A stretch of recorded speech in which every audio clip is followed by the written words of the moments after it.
Work. You do it. You dread it. You live for the weekend. But here's the twist. We made it up, like invented it, built it, branded it, then chained ourselves to it. Let's rewind. Once upon a time, work meant don't die. Hunt food, build shelter, survive. No spreadsheets, no meetings, no unpaid internships, just vibes and mammoths. And get this, early humans didn't even work that much. Hunter-gatherers averaged 15 to 20 hours of work per week. The rest? Chill time, family, dancing, napping, whatever. Fast forward to 10,000 years ago. Agriculture ruined everything. Now we had to plant stuff, water stuff, protect stuff. Suddenly life was scheduled, tasks piled up, and we couldn't just leave anymore because the wheat needed us. The wheat owned us. We called it civilization. It was actually the first full-time job. With food came cities. With cities came kings. With kings came taxes. And someone had to do the labor, build the pyramids, the ditches, carry the empire. So we invented slavery, not ideal, but it worked for the people at the top. Then came ancient Greece, Rome, Egypt. They had philosophers, art, science, because other people were doing the work. Manual labor, that was for peasants. Real citizens sat around and thought deep thoughts, like, what if time is a flat circle? Then came the Middle Ages, feudalism. You work the land, the Lord owns the land. You grow the food, he eats the food. But hey, you get protection. From what? Mostly him. Work became your duty, to God, to your king, to your landlord. And if it sucked, that was just life. Offer it up. Fast forward to the 1700s. The Industrial Revolution, machines, factories, cities full of smoke. People moved from farms to factories, from fresh air to 14-hour shifts. From, I work to survive, to, I survive to work. Suddenly, time equals money. Clocks ruled your life. You didn't work when the sun rose. You worked when the bell rang.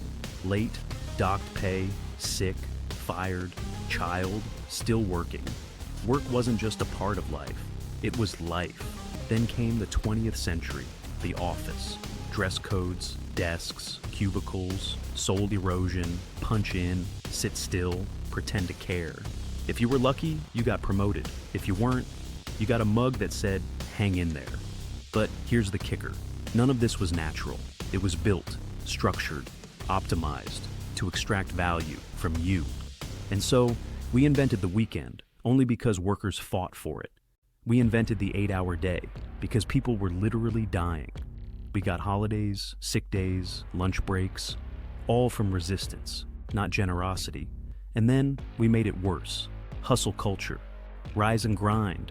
Sleep is for losers. Now, work wasn't just what you did, it was who you were. Your job became your identity.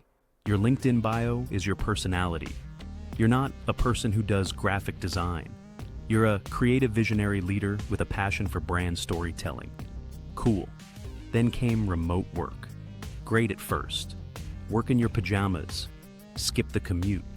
But now, your job follows you. Into your home. Onto your phone. Into your dreams. Work doesn't stop. It just logs in. And for the lucky ones, there's entrepreneurship. Be your own boss. Translation. Work 80 hours a week so you never have to work 40. Today we measure success in output, not happiness. Productivity is king. Even rest has to be earned. And if you're not constantly improving, optimizing, and monetizing, what are you even doing? So let's recap. We went from survival tasks to seasonal farming, to forced labor, to wage jobs, to corporate careers, to burnout culture. And through it all, we kept telling ourselves, this is normal, but here's the truth. Work is not some eternal law of nature. It's a system we invented, and then forgot we invented it. We made it the center of our lives, the measure of our worth. And now, we can't imagine life without it, but maybe, just maybe, we don't need to work this way forever. So next time someone asks, what do?